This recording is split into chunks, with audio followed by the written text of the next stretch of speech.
Good afternoon. This is Dan once again here, coming to you from the studio. Yeah, you can drink at the studio of DTM Enterprises out here in my wood shop. We got another great guest in today. You're listening to the Spiritual Underground podcast. I didn't say that out of the gates.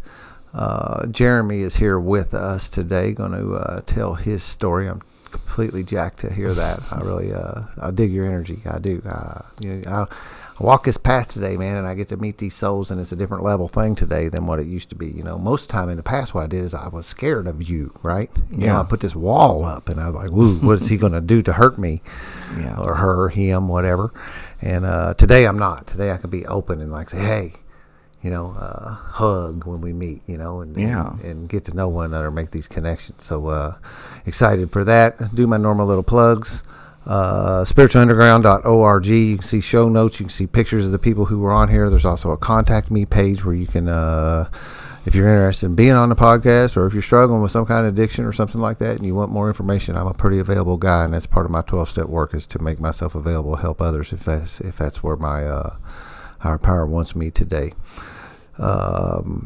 Christopher Cohn has that book we've been talking about, 12-Step Spiritual Recovery. It is out on Amazon. We've been having the third meeting on Thursday night. We're up in the 30 or so people every time, and new people are coming in who haven't been exposed to 12-step philosophy, and that's pretty cool. So that's 12-Step Spiritual Recovery, Christopher Cohn on Amazon. And finally, the music you've been hearing around this podcast, intro music, and been playing a full song at the end. If you stick around and listen to it, and actually one of them coming up you want to stick around and listen to, because they tell a little bit about how they wrote the song. So little extra tease if you'll hang around to the very end on those podcasts. Those songs are, you've heard Jesse Simpson. I'll just go ahead, and he's allowed me to give his first and last name. Has had his intro music around the last podcast, and he's a producer on Darren Frank's music, and you've heard him. He was also in studio a couple weeks ago and played the guitar for me across the table here, so you'll hear more of his music. So enough of the commercials. Today we also have guests in the studio, which I also like, because I like that combined energy. It's this more people we have around, man, the more of that human connection energy pulsing around the room.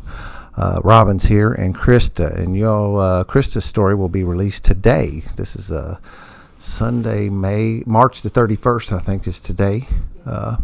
So here in just a little while, when we get this one wrapped up, I will be putting hers out on the podcast. So tune in for that.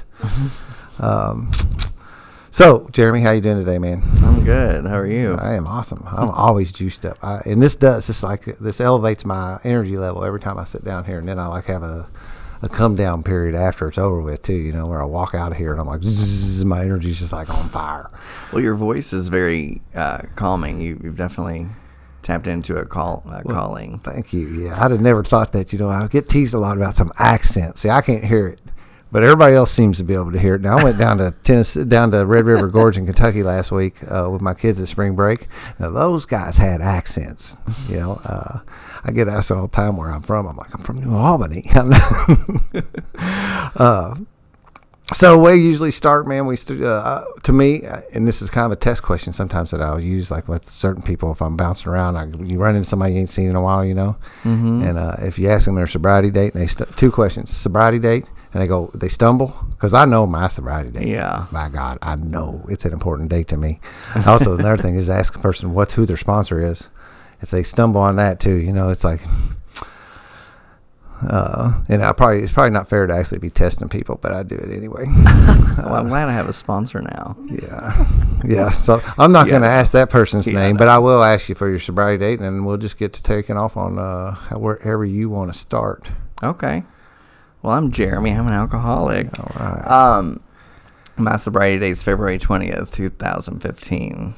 You made me nervous. I was like, oh, God, what is it? Stumble. Did you say one more time? Because I would lie about that. January? February 20th, 2015. Yeah, mine's January 2015. So is it? Together, yeah. Yeah, nice.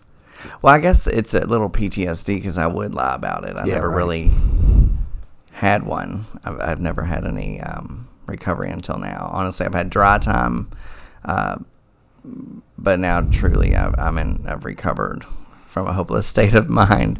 I guess where I would start, it's important for me to talk about my childhood and I agree wholeheartedly. Where I came from. I came from a very loving family with a long line of alcoholics. But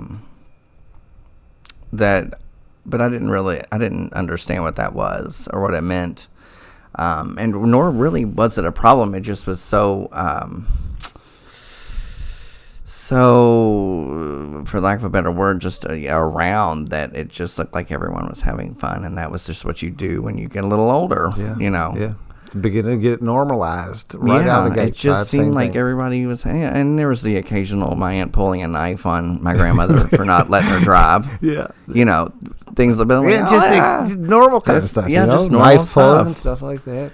Like, come on, Dad and my stepmom would be, come on, let's go. It'd be Christmas, and that would happen. And we're going home now. Okay, we'll just wait for Santa. Don't forget, where's my presents? Exactly, and so I've actually never shared those parts before, but I grew up with, let's see, my parents divorced when I was 3 years old.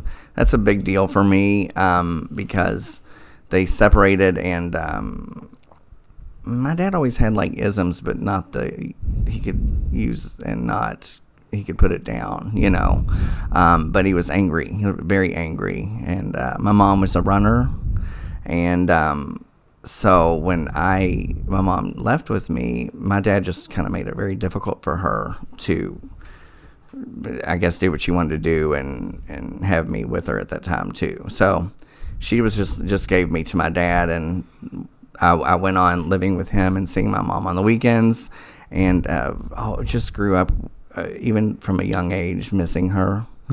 And I didn't know I was different at that point too, but I share all this because of the anxiety and I truly believe that I was born an alcoholic. Yeah, me too. And everything that happened in life just kind of padded me needing a fucking drink real early, and so anyway, what happened was that I grew up in this angry, bitter household. Even though there was love, there was bitterness, and then in a sense of an abandonment from my mother because she wouldn't fight for me or whatever I thought that she should be doing for me. Yeah. And she was a loving mother to this day, has her own isms and alcoholisms and all the other isms in the world, but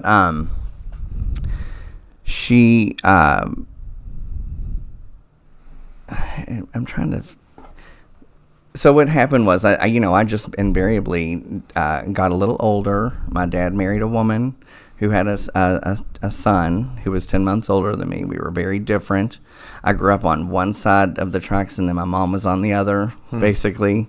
So that kind of fed I'm better than you, and I'm not good enough for you. What is that term? The egomaniac with an inferiority complex. Right. Yeah. And I love recovery because I can look back and see that that's what I was doing. Right. That's how I felt all the time. And on top of that, being gay, I didn't even know I was gay. I was just always different. Yeah. And I lived in Okolona. Why you talk like that? Why do you act like that? I grew up in the 80s, late 80s and 90s were my formative years. Yep. And so, in Okolona too. So it was just that, constantly like not knowing what was wrong with me, and really what it was, I was an alcoholic and gay, Yeah, double whammy, and you felt like it was a wrong. It was. Like you said, you wrong. used the word "What's wrong with me?" Yeah, the fact of the matter is, it's probably just the fact there's nothing wrong with you, but it felt that way. It kept me separated because I felt exactly because my feelings. Yeah. And I would reach out to my dad about it, or my mom. My mom was always really cool with whatever, and I do want to back up a little bit with the anxiety piece. Like, I also would have, my mom would bring, I was a child, and I would, if my mom wasn't there at 5 o'clock to pick me up, I couldn't go. So I was, as a child, nervous and had the shits as a kid, like, scared to death. Yeah. Then my mom wasn't going to come, or if we were late coming home, I was going to get an ass whooping, and I couldn't have gifts from my mom's house at my dad's house, and they would shit talk her, and it was a whirlwind for me, and I just was very nervous. And on top of that, I would go to school, and kids would make fun of me. I still had friends, but it was always, I was just stressed out all the time. And then I got a little older, and I guess I was like 15. No, it was a week before my 15th birthday. I discovered alcohol, and I drank 3 Bud Lights. No, they were Budweisers, and I was folded. I loved it. It was amazing, and I had good friends at that time. But they introduced me to that, which is neither here nor there. Right. Yeah. They probably in a similar kind of manner. They don't know what they're walking into either. Well, the funny thing is, I would be mad at them. They would smoke pot, and I would be like, "You all are losers. You're druggies and dope blah, blah, smokers. blah." And later on, pot I'm a heroin heads. addict. Yeah. We're looking, or junkie nonetheless. Can we talk about that? Yeah, you can talk about anything, man. We have no rules here. Okay, good. So this is about, I would say, like, the definition of recovery I was given was to reclaim what was lost or stolen, which to me is recovering my actual spirit. Yes. All the substance, like we say, all the substance, all that other stuff. Where if you're eating, sex, drinking, doping, all that's the symptoms, right? Absolutely. The core issue is something completely different. And when we got to hide in these certain rooms, say, like, I have this visualization as you're coming to me, like I'm like St. Peter at the gate or something. Let's just pretend you come up and you need help. I go, so what was your deal? And you say, well, I drank too much. I said, well, all right, you go down to room 311. The next guy comes up, heroin. Oh, just heroin, or did you drink too? Because I need to know that before I send you to what room you get to go to. Yes. Well, we need to come together here and understand that that's all just the crap that's laid on top of our real problem. Our real problem is this spiritual malady that we're doing. So, yeah, you can talk about it. Good. Anything. Yeah, I someone spoke about Debtors Anonymous the other day, and yeah, I can relate to that. There was there's just they're all symptomatic of the problem, which is in me. Yeah, I'm still paying off my wreckage of my past from that. Here, that's my biggest amend that I still got undone is getting all them damn bills paid that I rang up all those years. That isn't a major amends. Yes, absolutely. Yeah. So yeah, I mean, I had that first drink, and I think that's important to talk about. I remember it very vividly. I remember someone saying too in the rooms that an alcoholic. Like, people that aren't alcoholic don't remember their first drunk. I don't know if that's true or not, but it's just always something that stuck to me. Because I remember, and I remember down to the T, how I felt, and didn't think it was a problem, but I also, I think part of my isms are I like to get away with shit. I want to get things undeservedly, or just get away with stuff. And that was something I could get away with. Yeah. Sneaking out of the house, out of my controlling parents' house, and blah, blah, blah. And I didn't see it as a problem, but I was 15 years old, living for the weekends. Yeah. Which continued all the way until I turned 35, 36 years old. I'm 40 now, and TGIF started early. Oh my gosh, yeah, that's my gift. I get to throw down. And, so that just carried on until I was about, for a good year of that. And then I turned 16 and started driving. I did really well in school always, and ended up in a good crowd. And the students, or the people that I was friends with, wanted to do well in school. And really, we just wanted to get the fuck out of Oklahoma, And so, and at that point, I got a girlfriend who I just had brunch with today. Oh, yeah. We were together for 4 years. So It was always like filling a hole, whether it was the alcohol on the weekends to giving in to, angry episodes of beating my own car with a baseball bat, just something to make me feel different, if all that. And then so when I was with her for the 4 years all through high school, that we would smoke pot, and drink occasionally, but it was her. I had her, and that was something to make me feel okay. And so that went on, and there wasn't really any like chemical problems, things like that, chemical using, trying to escape. There was no escapism is what I'm trying to say. And then, the whole graduating high school and experimentation with other people, and that's a whole other issue. But then I realized, okay, I need to get honest and come out of the closet. Well, at that point, and there's a reason for this. At that point, I had lost someone who I had really trusted, who loved me unconditionally, and who was a really sweet, beautiful person and soul on this earth. Well, that's why we're still friends. And I took that. I was hurt by that relationship, and then ended up coming out and getting involved in, it was a whole new world in the gay culture.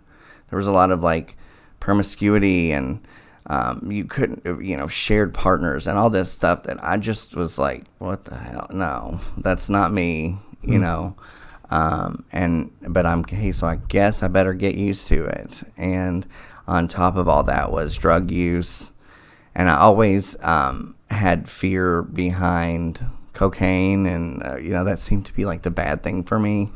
Like, oh my God, it's coke. It's and so I would do like ecstasy and things like that, and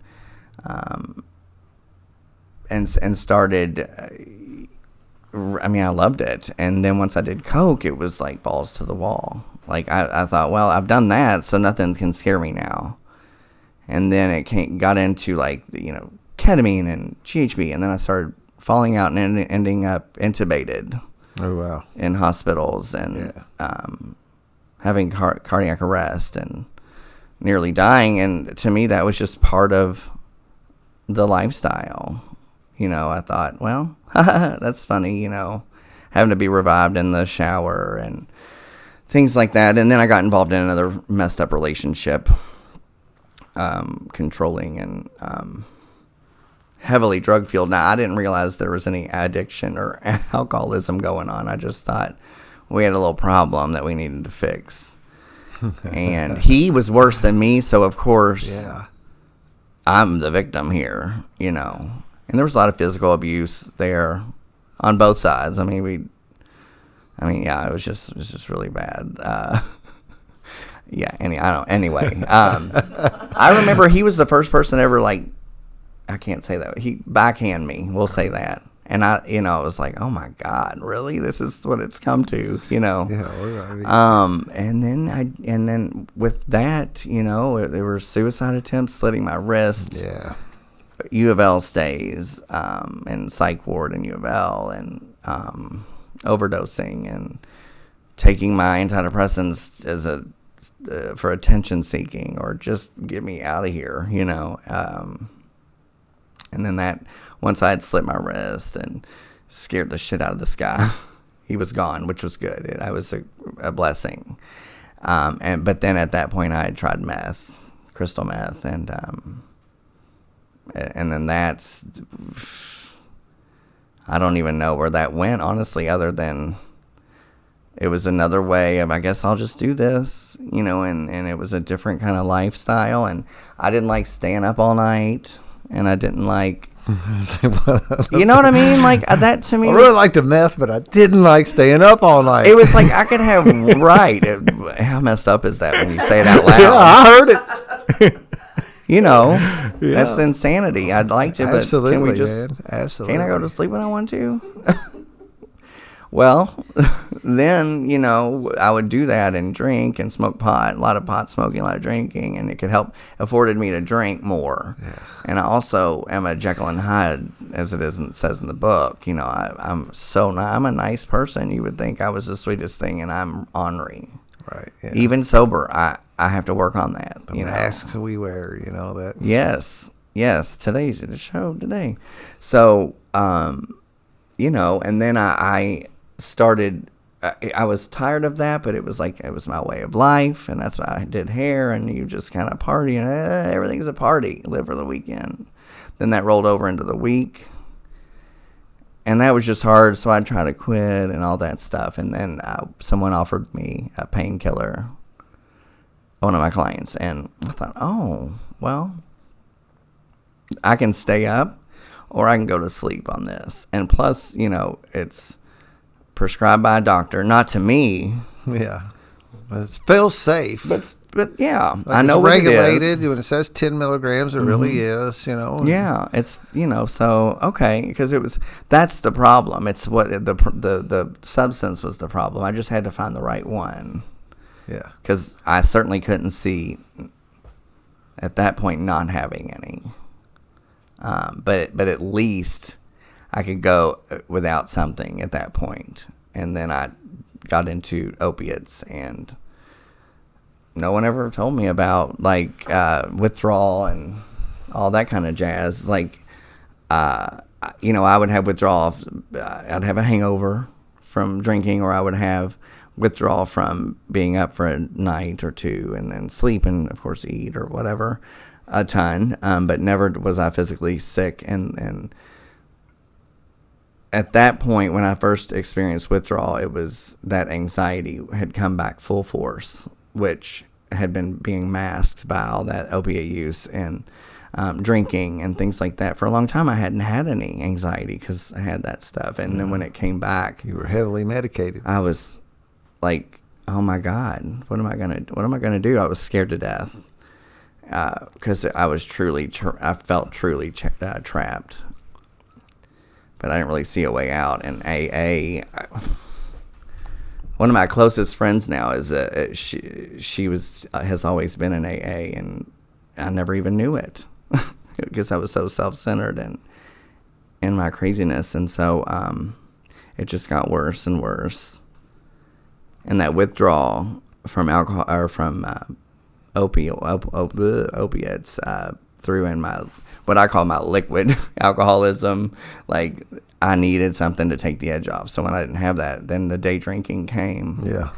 And it got bad real quick. Yeah, I was like, I got this vision of this amateur chemist kind of thing. I'm trying to get all those levels just right, and if you didn't have enough of this, then you need to put in a little more of that. And it's a job. Yeah, and it was a constant balance, and pot would always was the thing would allow me to go to sleep. Yes. So yes. yeah, so that if I get to that spot that I'm like, okay, now I need to stop.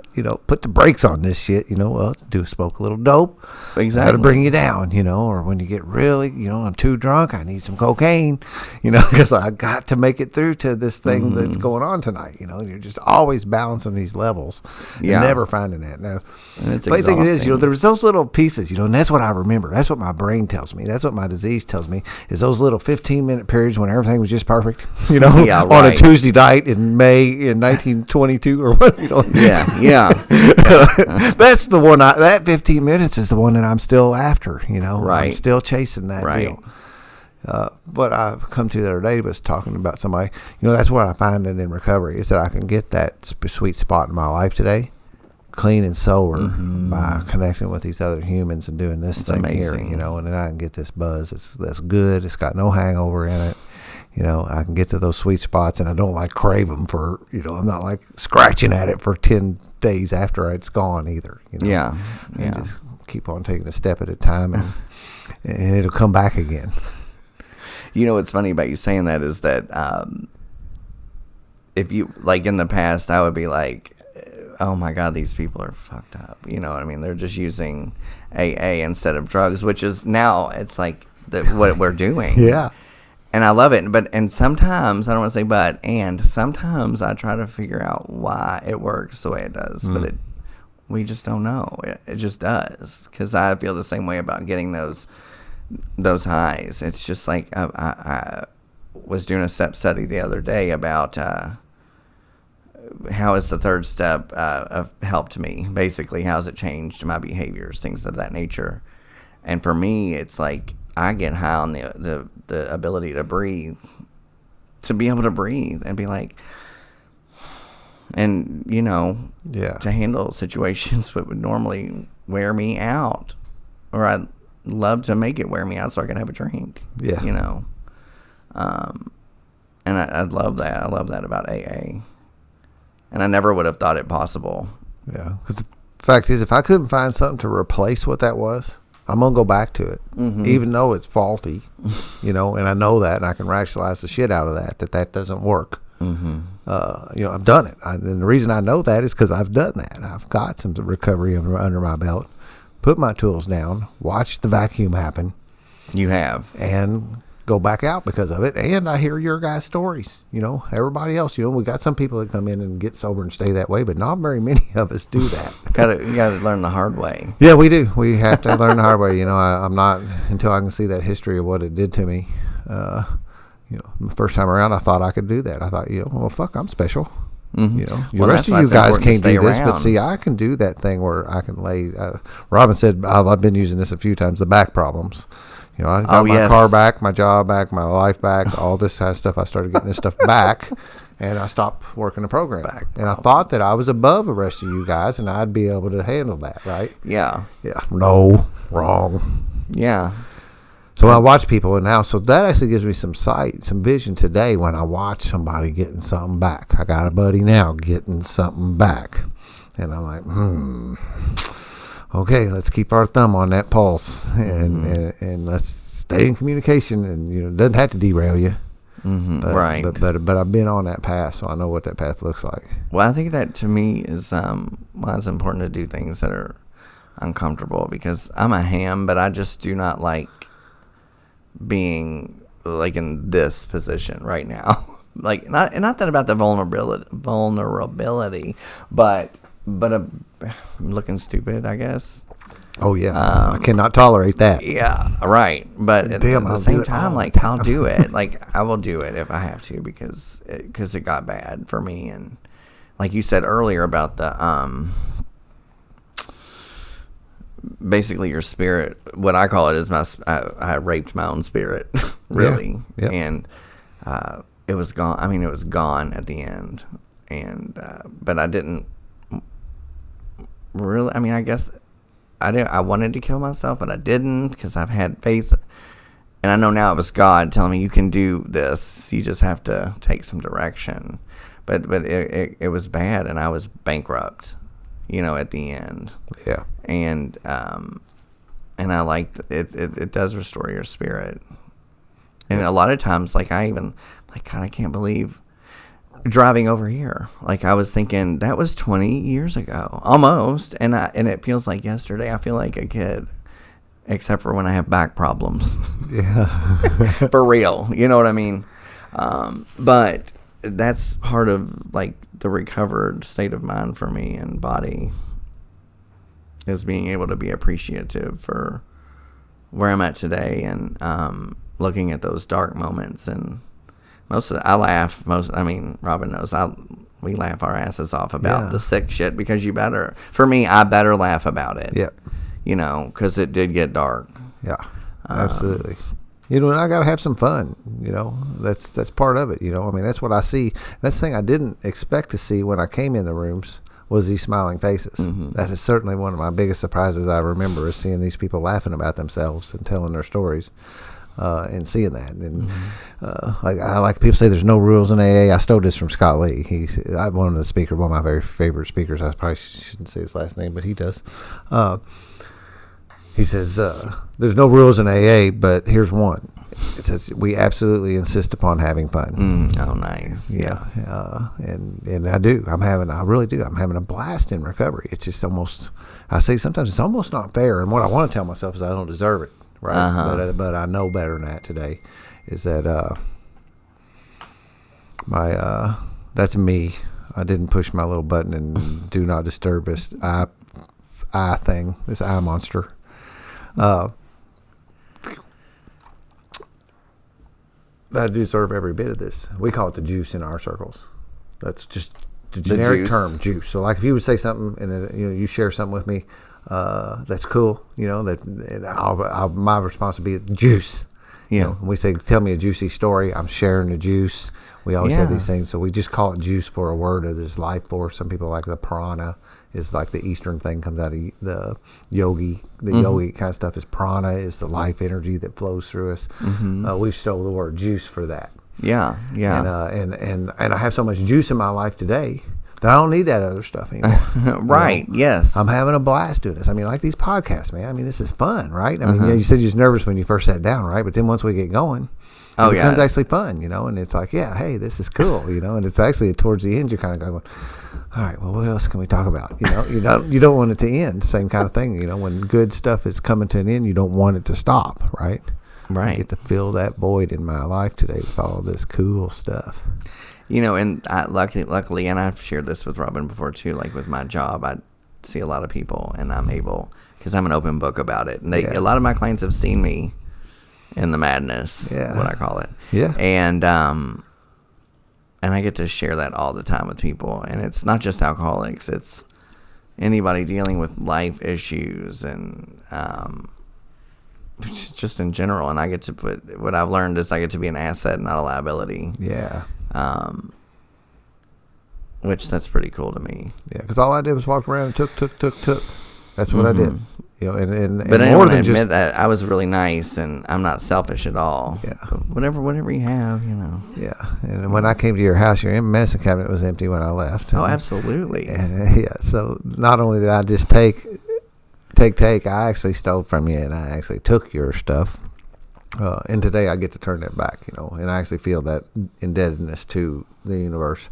That now I like have an extra mile to go, in my giving and my way to do what you like think of that gift, that matter. I don't know how many people do you see in a week. Oh my gosh. That role, how many 50. people you get exposed to, right? And to be able to actually be there, and to be that lighthouse kind of thing. I think that's what we're called to do through the 12 steps is to be giving this thing back, and you get to be able to, you've received a gift, and now you're in a position where you get to like pour it on people as they come walking by you. You don't even have to go after them; they come to you. Yeah, and it is a gift. It's awesome. Sometimes it wears me out at the end. Yeah. And not even that, but it's just okay. My cup's empty, and it's you have to take care of you. No doubt, absolutely.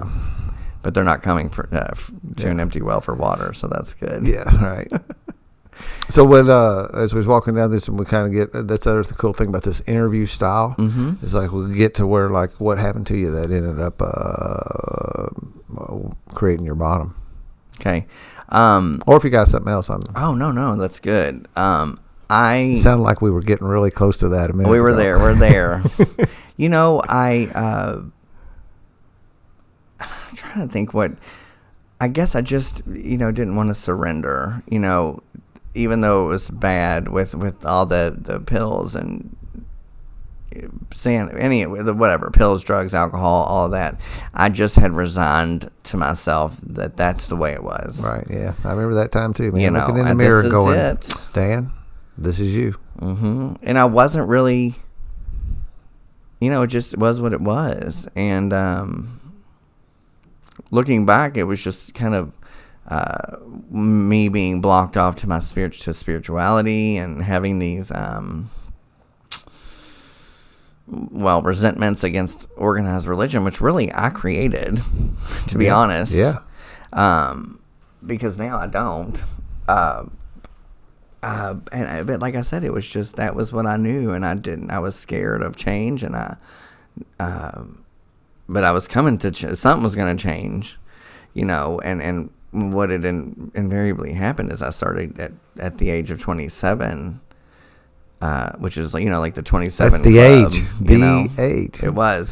That's when shit got real. Yeah. And all those people died too. They did. All those, and I think Kurt Cobain, Jimi Hendrix. Yes. I mean, how many? Who else? There was like Janis Joplin. That's the next name was coming up. Chick with the big hair. Amy Winehouse. Yes. Heath Ledger. Yeah. Lots of them. Yeah. And so I, and I'd had plenty of ominous warnings, plenty, but when I started going into treatment, which I call microwave treatments, I went to, of course, the IOP, and would figure, I'm like, please don't make me pee. I don't want to have to pee and get popped dirty on these tests or whatever, these drug tests. And there were, I would do those and then drop out. And I did it just to get my job back and to detox and get back to what I wanted to do. So I'd get some color back in my face and get everybody back on my side, Pump back and up. get just, a couple dollars because, I made good money. And then I'd do, okay, well, we'll go right back because I couldn't, first of all, get through the anxiety and I just didn't want to surrender at the end of the day. Like, I just didn't want to surrender. And with those places, I wasn't listening.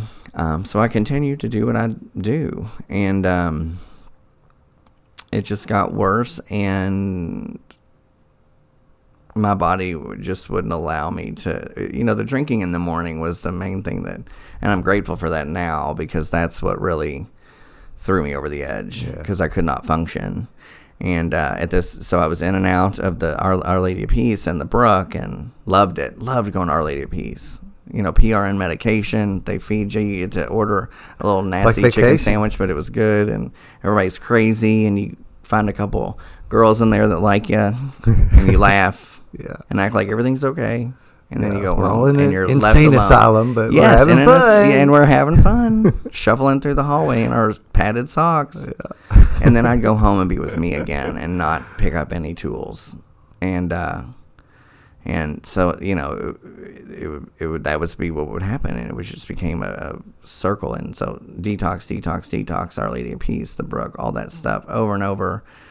Well, then insurance gets tired of that. Yeah. And I had lost, given up my place, my house I was renting, and had no more job. And my dad had taken me in, and he kicked me out. And then I ended up with a friend of mine, and she kicked me out. And one night drunk, and a police officer said, you can either go to jail or you can go to the healing place.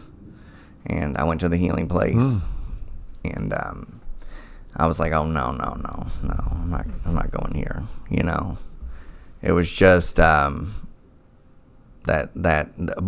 again, that whole egomaniac with an inferiority complex. Now I'll go here, but I'm not going here. You know what I mean? Yeah. But I did detox, and my detoxes were really bad. I couldn't hold a glass. I couldn't take a drink of anything. People had to help me. At that point, I was vomiting blood. I bled from every orifice at that point. I really feel like I would have probably had an esophageal bleed had I kept drinking. Because I drank that Heaven Hill straight off the shelf. Yeah. And throw up that first shot, and then just to get prime me. I called it my primer. Yeah. Just sick. That primed it. And I'd get that next one in. I was, all right, I can handle it. Okay, I got one down. I got it now. And then, but I did that healing place, and went through there, and still didn't get with my higher power. And I was lying about sneaking drugs in there. I was lying about everything. I wasn't being honest. And to me, like, the honesty and the willingness are major keys. Of course, the open-mindedness too. But I was lying about a sponsor. I mean, I had one, but not one proper, I guess. Yeah. But I didn't use it. They had one at the list on file. Yeah, this one. So if you were to ask me in this interview, I got that. Yeah. So you all would think I had it together. And then I get out, and the first night out in my own apartment again, job back, family back, all that, I'm wasted. That went on for 4 years of misery. Wow. Yeah. Which turned in, of course, went back to the pills and the Opana, and then there was no more of those. And then someone offered me heroin, and luckily I didn't ever get in the needle, because I think that's a whole other that would have been hard too to get off of. Hard. That would have made things harder, I feel like, by the time, and watched a lot of friends die, but that's once again, it's like, guess this is what I had to do. But in the back of my mind, it was, I could go back to the healing place, but fuck that. Yeah. I did not want to go back there. Even though I had the best time, the best sleep, met the best people, I had a support group. I just did not use them. Yeah. And because I want to do what I want to do. And it's kind of like I want to hear a little bit like there's this safety valve out there, so that makes me safe here, because that's still here. It was right? Yes. I got that if I need it. I don't want it. I don't want to go there, but that's kind of like almost a comforting thing, It says I don't want it, so that'll keep me on the straight. That keep me managing shit here. Yeah, I'll be able to manage this stuff because I don't want to go there. But if things get really bad, I got this still. Which sounds like that's kind of fucked up. Yeah, it's really fucked up. It is, but in the same breath, I'm so grateful because I would have never been able to do it if somebody didn't set my ass down. Yeah, because when I ran out of safety valves is when I had to finally do something different. Mm-hmm. When I still had, and then that was it. It was. I had that safety valve, but that was it, and that was going to take some work. Because I knew if I went back, I'm gonna have to do this. Yeah, damn. Because they don't play too much there either. They don't, and I had done it before, and I just I wasn't going to go back. And the funny thing is I ended up back there, and I had my ass handed to me. I mean, I rolled in detox with a skid mark on my nose and carpet. What do you call it? Carpet rash from falling down, and I look like Guy Fieri. For real, puffy and like bleach blonde. I told my mom, when parents of alcoholics talk about dropping their kids off, they're like, I barely slowed down when I kicked your ass out of the car. Like my mom was like, Arr! That was my mom. I said, I'm not going in here looking like this. She's like, get the fuck out of my car. But anyway, but yeah, so I was like, they don't care. But I stayed, and because I was broken, and what got me there too was that I was standing there.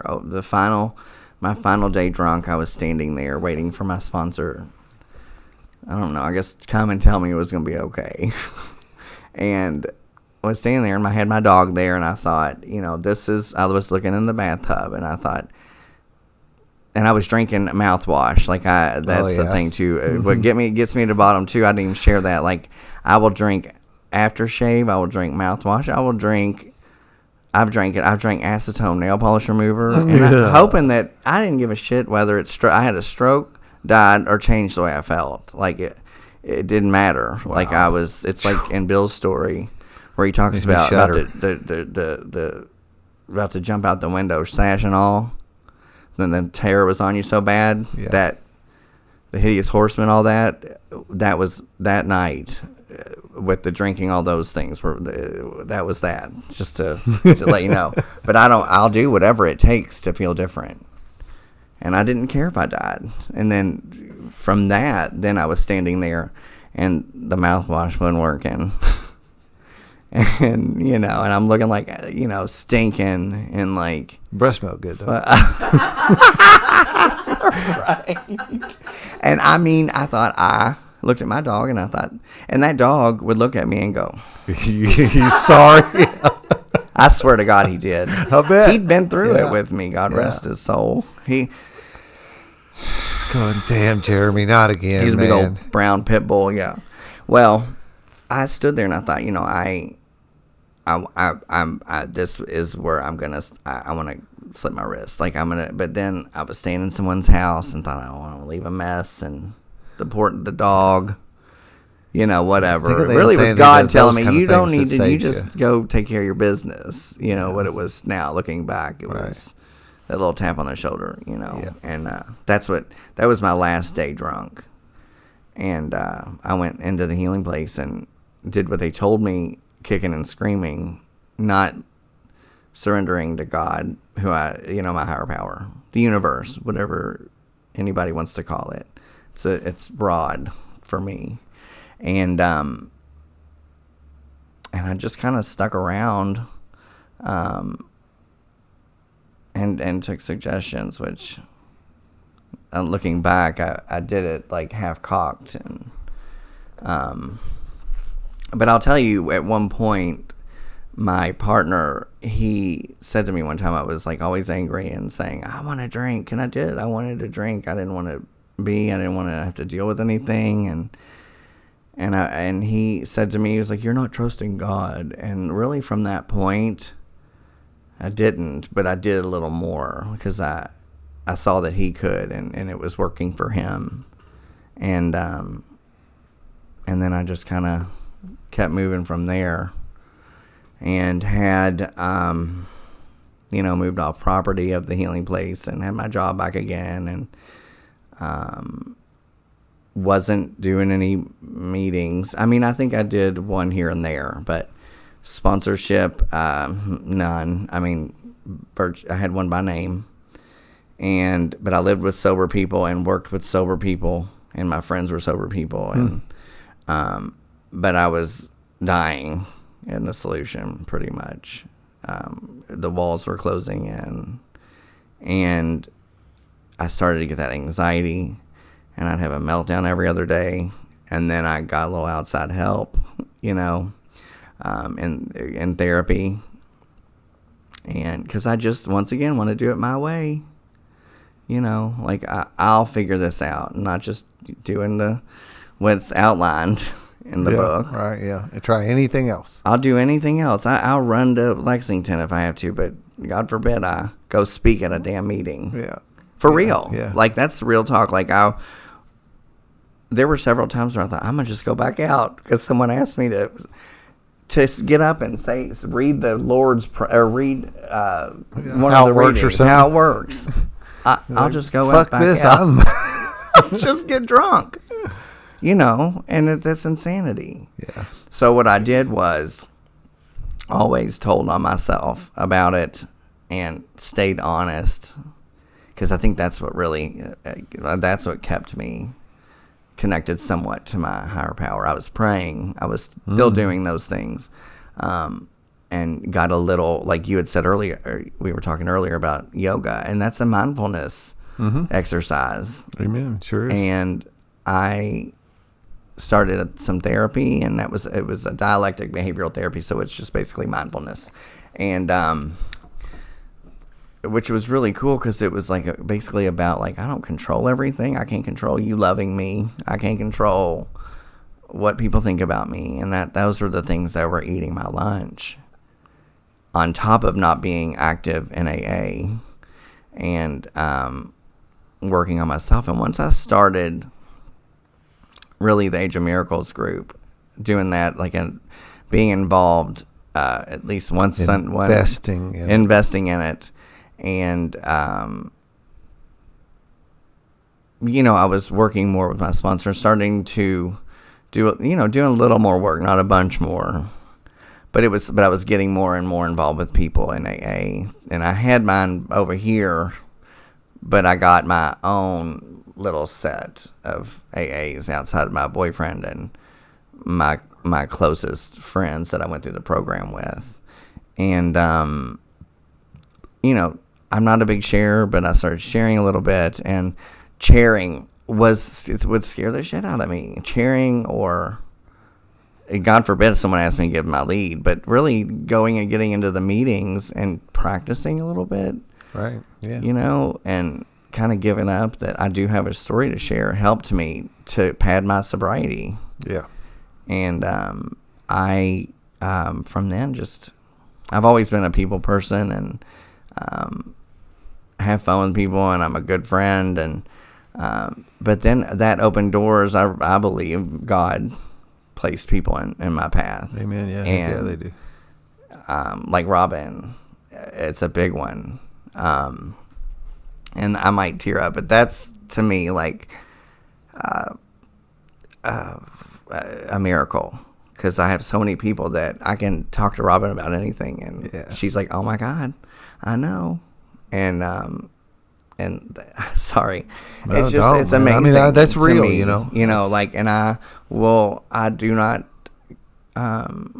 hesitate to share my stuff. Yeah. Because it helps me to share it, and I know most of the time my crazy ass will help someone else, I hope, you know. Yeah. I believe that. Yep. And really just staying plugged in, and I've now got, you know, this is funny, a new sponsor recently, because I had one proper, and I just kind of outgrew it, and we'll say that. And then I got another one, and I felt like it just didn't work out. But I'm not condoning not having a sponsor whatsoever, so I want to be clear about that. However, I would share my shit with everybody that would listen, and I would inventory that stuff and pray, and was willing to take on a sponsor if God put them in my path. And one came, like, it was just, I was given my lead, and it was just like, whoop, there it is. Yeah. But I'll be damned if I didn't pick that damn sponsor. And she's like, now listen here. And I'm like, oh, and in my alcoholic mind, you know, I think I've got it. No, I want to cherry pick. Well, this looks good, so I'll do that. But I'm not going to do that. Yeah. And one of those things is teaching classes at the Healing Place. Mm-hmm. And I'm like, oh, my God, I do not want to do that. But here I go again, trying to run shit. Yeah. You know? Yep. So it's like, it kind of makes me have a relief to say, all right, whatever. It's like with the podcast. Wasn't extremely nervous like I usually am, because it gets better for me each time. I know what it's going to feel like coming out on the other end of it. Yeah. And it's a high, and it makes you feel so much better. But with that one thing, I'm like, damn, I don't want to do that. But I can do it, you know. And I just feel like it's the whole like open-mindedness thing. Yep. And it is the higher power putting you in places, you know. And so who am I to say no, right? That's right. I always go, you know, I mean, I don't believe the accidents happen anymore. You know, something happens like that to me, and I get asked to do something with that. Yeah, for maybe I don't really want to do it.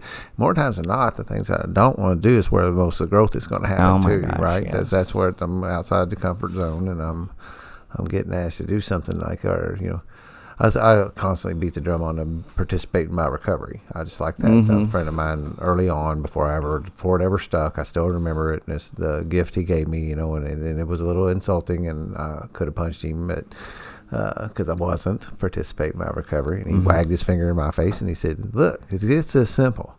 You must participate in your own recovery." You know, and I like, yeah, fuck you. Right. You know, yeah. I do enough. Uh-huh. You know, I do. I don't say that, you know. My mind is running around doing Absolutely. that. Fact of the matter is, you know, I'm still taking pills. I'm sober. I'm not drinking because I could do the partitioning that we said. This is AA, right? Mm-hmm. Mm-hmm. Say I can't do this other stuff. Yeah. And I walked that for a while, but today I actually take that in. You know, some of the things that I give him credit. His name's Happy. He owns a meditation shop down the road here. He said that to me, you know, and I still carry that now. And I'm in that, and now, and as a matter of fact, it's become my thing because people will hear me say that, you know, and they credit Dan for saying that. Yeah. You know, I've taken that on, and those opportunities to participate in my recovery. You know, they get handed to me, and then I'm gonna say no. Yeah, I'm walking up then. I'm on the tightrope when I'm starting to decide what I'm going to do and what I'm not going to do when it comes to recovery. Yeah. Oh God, I'm having a brain fart. It's okay. There was my new sponsor. She said, she's like, you want what I want? Well, then do what I do. If you want what you want, do what you do. Yeah. And I was like, oh, that's like, really? Doing what you so want to do, you know. When the guys are sick and stuff, and they're doing that I don't want to stuff, you know. I mean, it's just simple, you know. You doing what you want to do is what's got you where you're at, you know. And you want to keep doing that. That part of the whole third step decision is doing something different. I mean, that's at the crux of it. Yeah, doing it somebody else's way. I'm gonna do it that way, not my way. Just tell me what to do. Yeah. So this new sponsor, how long have you had it? How long have you had her? Let's see, for a week and a half. Really? I think a week and a half. Well, cool. You said something earlier about outgrowing, and actually, and this is another Scott Lee thing I've heard, and I actually think this, and I hope that my guys actually outgrow me. My greatest hope is that my sponsees, my guys outgrow me, because then I've really done my job, right? Mm-hmm. Higher power, I've been the instrument in the master's hand to the furthest ability that I can, because I'm no longer of service to them. They need to move on to somebody else. Absolutely. I mean, my sponsor, the original one, I mean, I still love him. He, I can remember him telling me, you need to get in that book. And oh God, I'm not reading the book. I don't like reading. I don't like to read. My experience with the big book in the beginning was, I'm all throughout it, so why do I need to read it? That's me, and that is true. But he I remember him telling me that, and I didn't want to do it, but I did. And he was real zen, and that's what was attractive to me, because at one point he had a ton of money, and then he no longer did, and was okay with that. So I credit a lot of my time with, getting me in the rooms, and he was really there for me in some hard moments. And actually told me some major things about my life that have come true, that I thought, no way, he's just giving me lip service. Yeah. But just what happened, it just kind of got to where I no longer wanted what he had, and to basically what it boils down to. Yeah.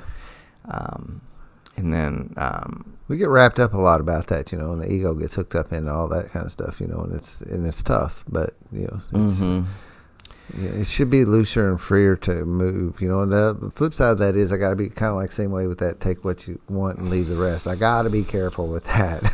And I got to be careful a little bit about jumping from sponsor to sponsor, because I can, one of the things I know I did in early recovery is I told you I was going to lots of meetings, and lots of different meetings, because I wanted I thought that, that I was going to go around and get all this extra exposure by going to all. The fact of the matter was, doing is keep from connecting at any one location by bouncing all the time. Oh, yes. So I that way, think about that, but that makes sense. Yeah, but I had this, I was up on this white horse telling you I was, doing this really good work for me by going these long distances to go to meetings. I'll go to a meeting in Lexington tonight. That way nobody can get to know me, right? They wouldn't tell you that, but it took a while to look back and see what that behavior was. Yes. So I got to be careful about bouncing sponsors and take what I want and leave the rest kind of stuff. Well, because we'll find a loophole. Yeah, we're our masters at that. But that said, it's still a thing of, we're not married to sponsors. And when it's time to move to another one, or it's not working, that needs to, in my mind, that needs to be made easy. That shouldn't be something that needs to have a bunch of drama wrapped around the fact that you are changing from this sponsor to that sponsor. Yeah, and two, what's important to me is, and what's helped me a lot is, in all aspects of my life, is that, to remain teachable, and that. Or that they were never really there. We're never there's never this there. I just don't believe that now. I just kind of want to be open. Do I like everything that I hear? No. But I would like other people to be receptive to me, so I'll be receptive. Yeah. And I feel like as long as we remain teachable, that we're gonna have success. It's when you think when I think I know it all, or I have it, which I really don't think I know shit, honestly. Yeah. The more I know, the less I think I know. The further down this path I go, man, I might be digressing here. Yeah. I tell people all the time, I'm just a little hairdresser. And then, of course, a lot of people are like, you're not giving yourself enough credit, blah, blah, blah. But in my mind, I do. I feel like, boo. Because everything that has gotten me here is recovery based, and other people helped me with that. Yeah, I'm just doing what everybody told me to do. Finally, any of this, and which I found funny too, is that my friend Beth, a friend of mine, she you use what first names, nobody. Yeah, my friend Beth, she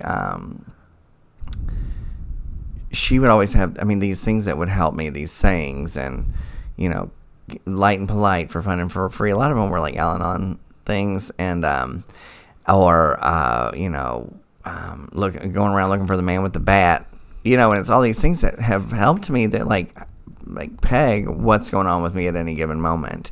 And I just thought, oh my God, she's a fucking genius. You know what I mean? Like, oh, and she's like, Jeremy, I just heard that from other people in AA, but those things have helped me so much. And I know that that's been passed down.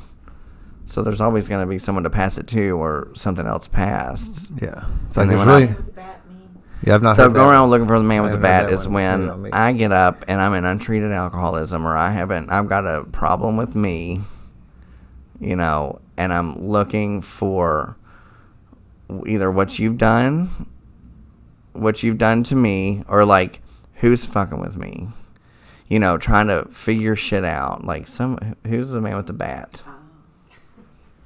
Because that's a bad thing for me. And it takes an arsenal. Recently at work, my boss just put simply up on a little bulletin, if any of you stylists are going to be in the salon, basically outside of business hours, Sunday and Monday, which is me. There's no one else that does. I do hair on Sunday or Mondays. Please let me know. Text me. Thank you. Oh, well, I just went the fuck off. But I did. But I didn't there, because the AA and all the program has taught me, okay, you need to like process this, count to 10, and tell somebody else outside of the room. So literally that room. And I called my friend and I said, this is what's going on. And she said, She's like, okay, so maybe it is her, or maybe she's talking about you, but she just asked a simple question. And if you don't like it, you could always own your own salon. And I was like, oh my God. I could not see. I was looking for the man with the bat. Like I was going to get her. Yeah. I couldn't see past right here. Like it was all my feelings. And that to me is my alcoholism. Yeah. And if I don't watch that shit, I'll be drinking right behind that. But luckily we have like people to keep us accountable. And she told me that. And I'll be damned if that little bit of advice saved my ass, because the next day I went in there, and I mean I was going to get up early in the morning and go in there and talk to her, and I got up, went to work, and we're sitting back there, and the boss, I love my boss. She said, "Is this okay with you guys?" And I said, "Oh yeah, perfect." And then she started to give me some bullshit excuses why she put it up there, and I said, "It's fine, no, it's good." And she's like, "Oh okay," But to me, I was like, oh my God, that would have blown way, and that's been my life, blown way out of proportion, placing myself in a position to be harmed and being a victim and all that. I said it to somebody when I still had that job. Somebody come and talk to me, and I said to him, I said, well, fact of the matter is I set trains of circumstance in motion that I felt I didn't deserve that came back. And they're like, what are you? And that was what I did. I got that ball rolling. Mm-hmm. I could see that I'm the guy that stood behind it. And when I jumped around and it rolled over me, then I got mad. Yeah. I don't know who had the bat or whatever, who did that to me. Yeah. And so it's just awesome to be able to kind of step back. And then, of course, I don't spend much time in the past. A little in the future, but not a lot of time in the past. But I look back and think, so recovery's given me this. How many times was I just wrong and acting on emotion and not looking at really what was going on with the situation, and mainly with me, in situations. Because I would, always flip out on people, friends, damage my own shit, self-mutilate, all that stuff. And it was really just kind of like, I just needed to do the work, and now I can do it, and it's not always fun, and sometimes I like that dubious luxury of anger, but I don't spend as much time in it today. I like today when I get an opportunity to grow. Now I will first jump up bad with you, when I hear it. My sponsor will put on, he likes to say, I'm going to put my sponsor. We have become really good friends, which has transcended sponsor relationship thing, where we're like even on the seesaw now at some level. We can actually be.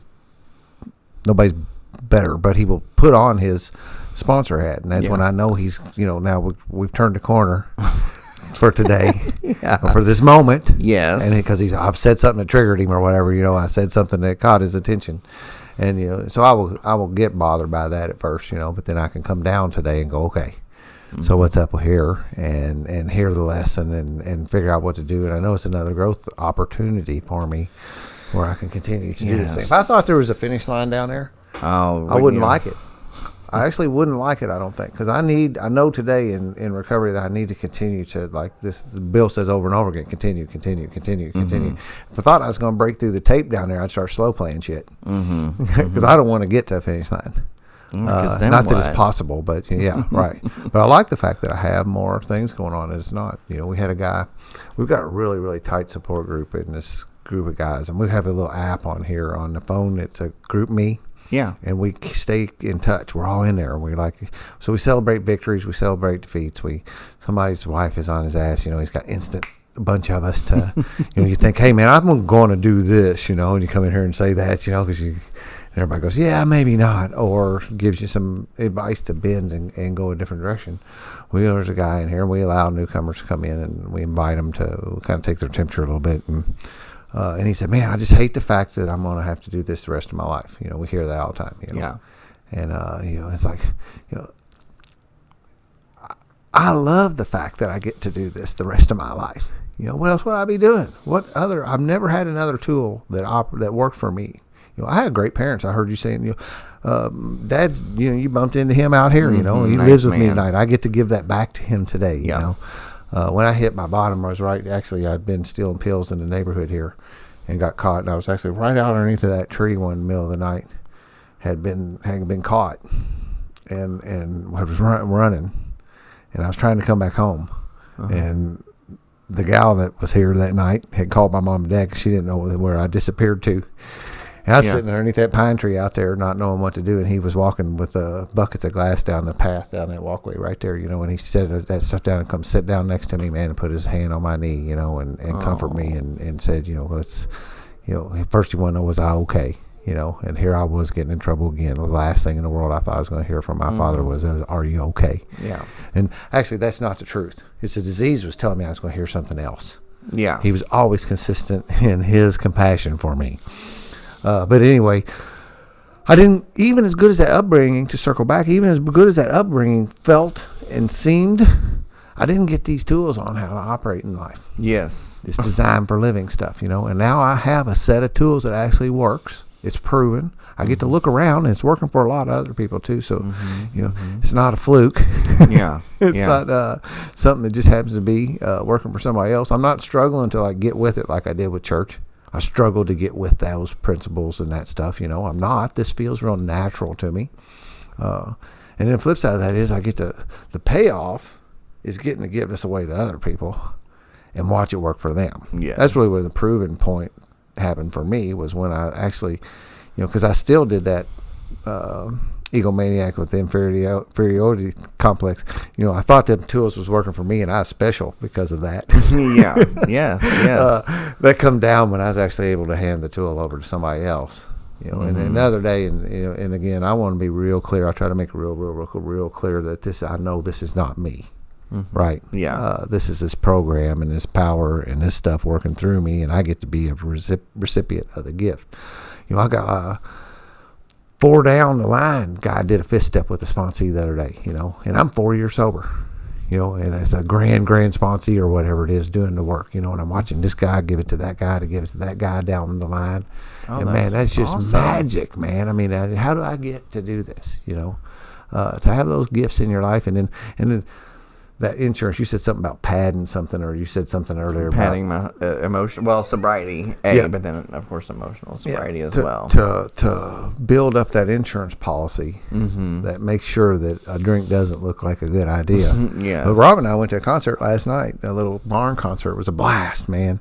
But we sit there and we had a moment, that if we didn't have somebody safe there with us, because I felt like we were the only two not drinking, and I know there probably was a couple others that weren't, but the vast majority were, and they were getting pretty loaded, and they had transitioned to holding the wine bottle by the neck. It was no longer in the cups and stuff like that. Yeah, and, yeah, we can all relate, right? And that's the cool thing is to watch it now. Yeah, but fact of the matter is, still alone, I can't be trusted in that situation. I can't trust myself in that because it will start telling me that I didn't know anybody in that place, man. I knew her, and nobody would know.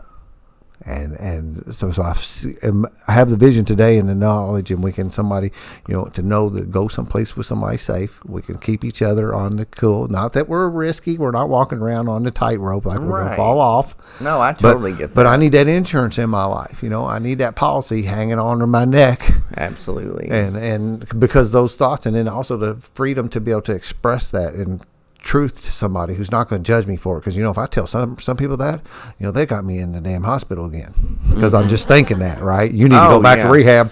Yeah, I didn't do nothing yet, but we have this safety thing where we can talk and tell this insanity, these goofy things that come to us, this stuff that, like your thing about work, you knew that said Jeremy across top of it. It did. It's Yes, an invisible it ink, did. And like hot pink highlighter. Yeah, and we get to go diffuse that stuff. Yeah, that's that's a spiritual experience majorly for me. Yeah, to have that opportunity to do that. I have a little thing that says I have to diffuse that energy, that negative energy in my life, to the universe through safe people. And I get to do that in this program because I have a lot of people who aren't going to think I'm nuts when I bring them shit that's pretty nuts. Yeah, exactly. You can get a little giggle out of them and keep it moving. Yeah, and then also the cool thing is when I watch people, we have these guys around, and we get to stumble, right? I mean, that's just part of it. That's the way you learn by doing, But people will do these things, and they won't ask nobody in the front end, They think they got it, and they go to do something. And it blows up in their face, and all of us are like, dude, if you just said, hey, man, I'm thinking about doing this. Yeah. Like, no, no, don't do that. Don't do that. Stop. Maybe do this. Yeah. But they get it, and they get, I think one thing that because we're around them and because of this thing and they're actually participating in it, then the consequences of that aren't as bad as they may have been. So they get to learn from the experience rather than die from it. Yes. Or end up having some real major league damage going on with it. So, it's the opposite of addiction is connection. I haven't heard that. I like that. Yeah, I heard that in a speaker. Again, I will preface that too, the disclaimer that I know nothing. Everything. I have a really good memory today, so people, when I hear things, I remember them. Today. So this stuff soaks into my brain, and I latch onto it, and I can recall it later on. I almost have I have to be careful about that. A Rain Man almost ability with names and faces. I have it on with faces. The names, it's getting better. It gets a little, it gets sometimes quickly. Sometimes. Really trips me out how good I am remembering your name and your face and people. And it's just a gift I have. That is a gift to me with recovery because you see somebody really from week to week and they're new, and you can walk up, say hi, Jeremy, and and remember who they are. That's the people in this program really do care, and I really do care. Right? It's not. It's just it's a way that I actually get to prove that to you. But remembering all that. So I don't even think the guy who I heard that from, I think it was on a TED Talk, and he was on Joe Rogan not too long ago. I can't remember, Johannes something or another. Was the one who said the opposite of addiction is connection. Yeah, because that's what we do here. We get, we all isolated, right? That's the flip side of this stuff. It's something else too about the connection and being the opposite of addiction is, on top of being able to figure things out and kind of get out of your crazy, it's the relationships too that we're able to rekindle or see the truth in, and you talking about your father out there, it really just struck a chord with me because my dad, I had a lot of resentment for years, and through working the steps, I was able to see my part in those issues that we had and my resentments, and he's such a sweet man, and he's really sensitive, and of course, now I know where all that anger and control was coming from, because he was scared to death, and now, and he would do those things to me. It kind of teared me up, because he would kind of, sometimes he'd be like, "Oh, son, what are you doing?" Yeah. But most of the time he was just hurting, and just because they were hurting because we were hurting. Yeah. And we had. The reason I bring that up is because my relationships are so much better today, and I get so much out of them, and not have them to make sure that I've got a pad, like like if I fall on my ass, I can go home, or get some money. And the other day we're sitting, and he comes over to we have him and my stepmom Peggy over for dinner, and he's a good old boy, woodworking, all that, and he's sitting there. He says, "Son, I just think your place is darling." And I was like, thank you, Dad. Yeah. But my point in that, it was just, I'll never forget that, and I would not have had that. Too cool. I wouldn't have had that experience, or to see him as a sweet little man. Yeah. Honestly, like, it makes me feel good to feel like that I have something to offer him, right? And that he doesn't have to worry about me. I mean, what a load that is, that they don't have to. I mean, all the worry that we put them through for so long, and now they can see and they can feel and they know it's real. I'll tear up to that he doesn't have to worry about me anymore, right? Mm-hmm. So much so that I'm helping him now. He lives here. And it's amazing. He don't have to go live by himself someplace. My mom passed away a couple years ago in recovery. It's another one of you were saying that, so it transitioned me into the thought, because we do the general AA thing, or the little thing says what it was like, what happened, and what it's like now. Yes. So I always want to make sure that I'm like giving equal parts to everything as we do these things, because it's obviously important where we came from.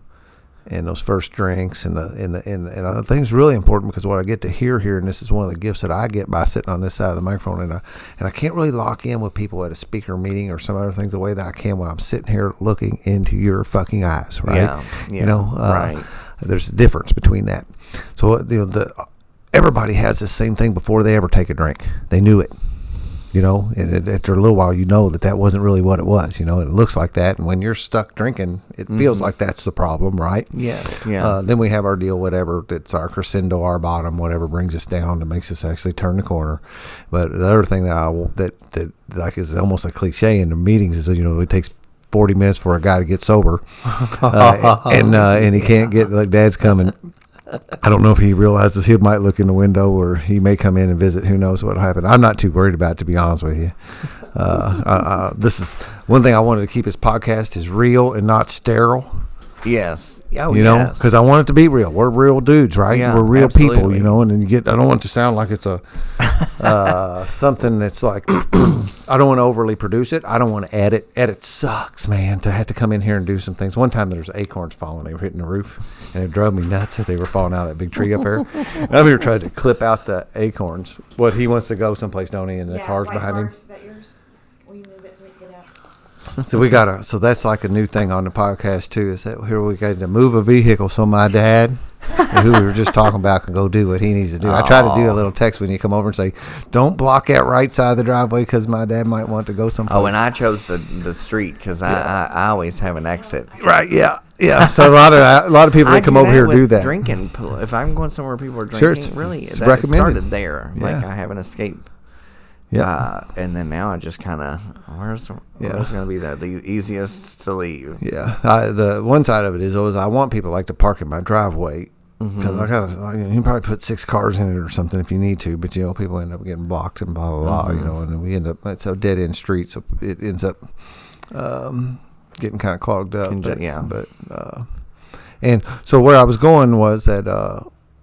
And this is something my sponsor had me do early on, because things started happening for me in recovery, and I think it does for everybody. And I actually do the same thing with my guys today. That he said, "Hey, I won't be able to remember later, as they come along." So I started this thing, and he I maybe named it. We're kind of like, he goes, "Where did you get that shit?"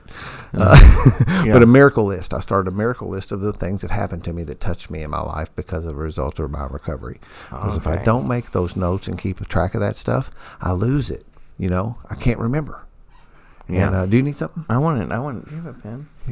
I was say I have. I'm going to take the miracle list with me. Yeah. So like you just said one, you know, that thing. So, and you know, some people might think that stuff is small, but it ain't small to me. So when Not my to dad me. says that thing, what you just said a minute ago, that's what triggered that thought of the miracle list. Those are the things. And like my sponsor will say to me now, when one of them happens and I share it with him, he simply will say, put that on the list. And I have it in my phone, you know, my notepad. I have it, and I actually use to talk. You can go. One of my podcasts is about my miracles. Oh, okay. There's one I just kind of was playing with the podcast theme, and I recorded it, and the quality's getting better, and I'm getting better at this. And those old podcasts are not as good as I like them today, but I had to start somewhere. Yeah, you know? absolutely. And it would never be good enough, right? Yeah. If I just kept on doing that, I'd never do anything. I'd continually polish and never get to any finish on it. But that miracle list, so like that's one of the things I like to talk about is like almost always when I bring that up, and like you have that because that's some of the things like that's a miracle when my dad sat there and you know to finish that. He comes and he sat down beside me, man, put his damn hand right on my knee and told me it's going to be okay.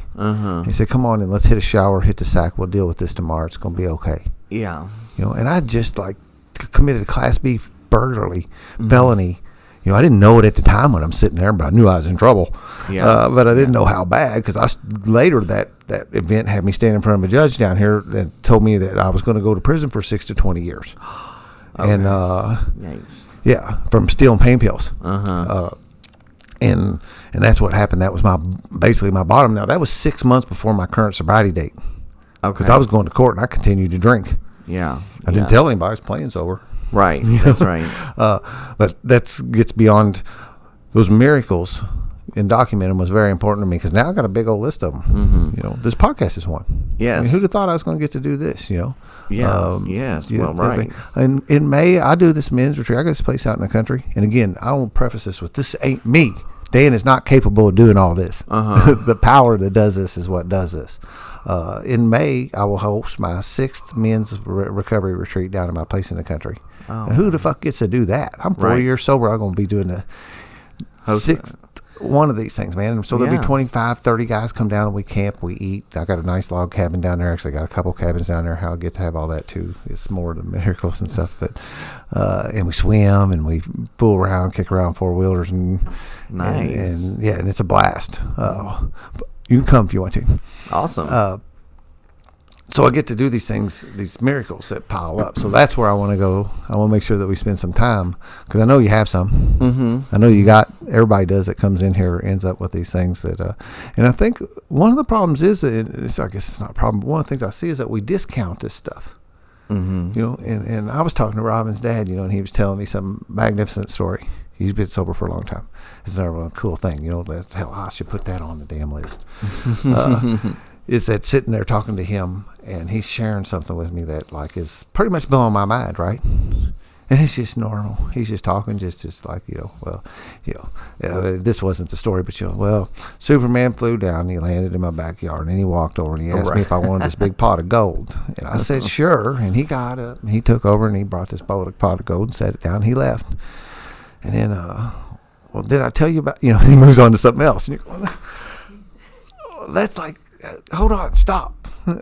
Because I think it's somewhat in this recovery deal, we begin to expect, you know, this stuff happening. You know, people's went on a cruise with my current wife and my ex-wife came with us. You know, and everybody else would be going like, what? You know, but that shit happens here. Yeah, absolutely. I mean, God, where would I even start with miracles? Well, I mean, I used to think, so when I first went into the healing place and you would hear a lot of the speakers, a lot of the things would be monetary miracles of a flat screen TV. Or my Cadillac with rims, you know, 20s on it, or, you know, things like that. And, you know, and I won't discount, silly, but that's, and I won't discount that stuff either because I don't think, you know, you know, material things can be no, part and of the they gift are good, and yeah, absolutely, like my Botox I got last week.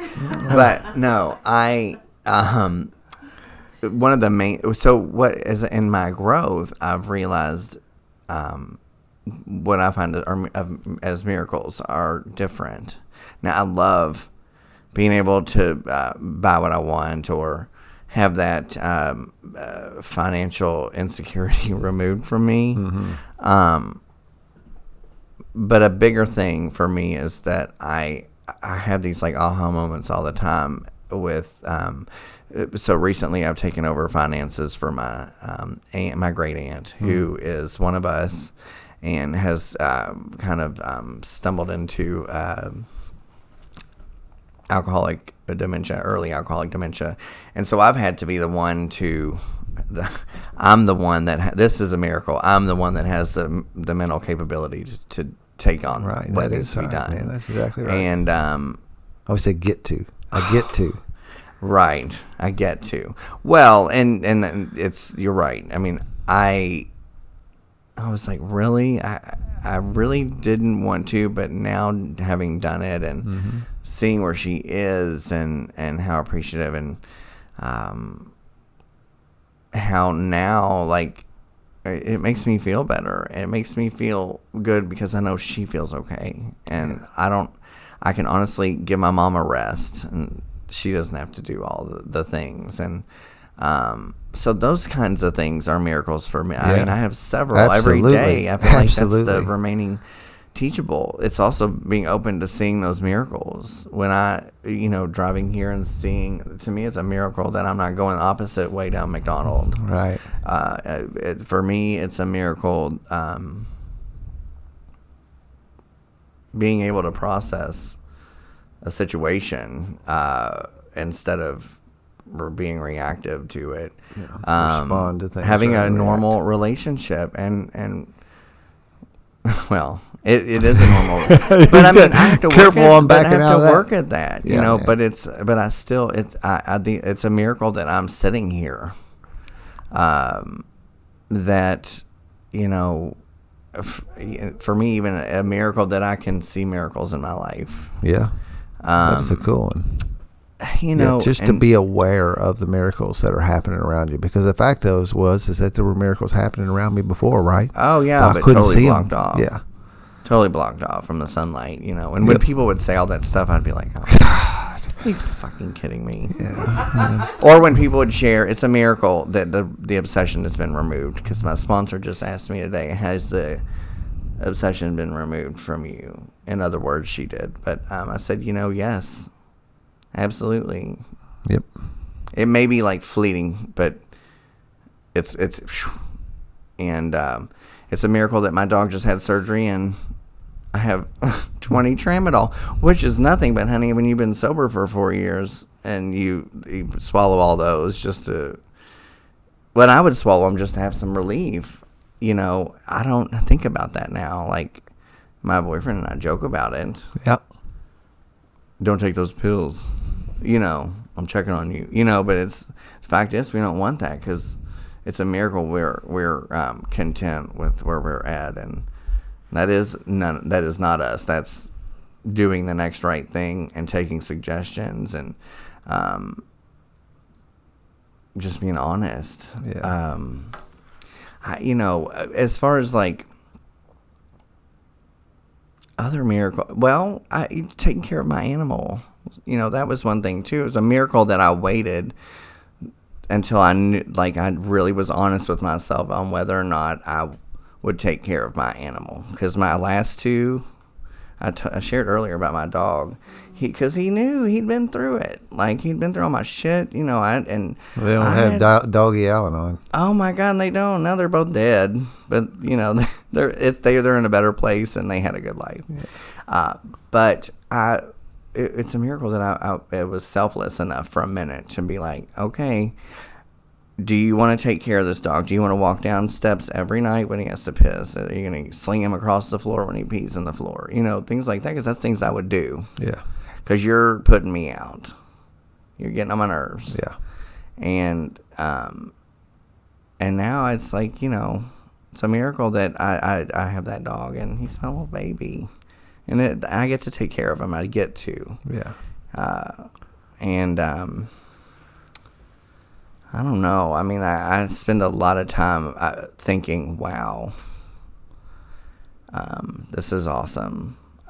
In the first year, I was kind of like, is this it? Or, oh, fuck this, But now, it's more of, that's amazing, So, I'm going to have to take you up on this miracle list thing, though, because that's... Yeah, do some thinking on it and meditate on it. Miracle list, and gratitude think what, list. Yeah, because, it's a good thing. That's what this is, to me, it's like a longer-term gratitude list in a way. Mm-hmm, It's a similar kind of concept. It's a bunch of stuff that I know would have happened to me.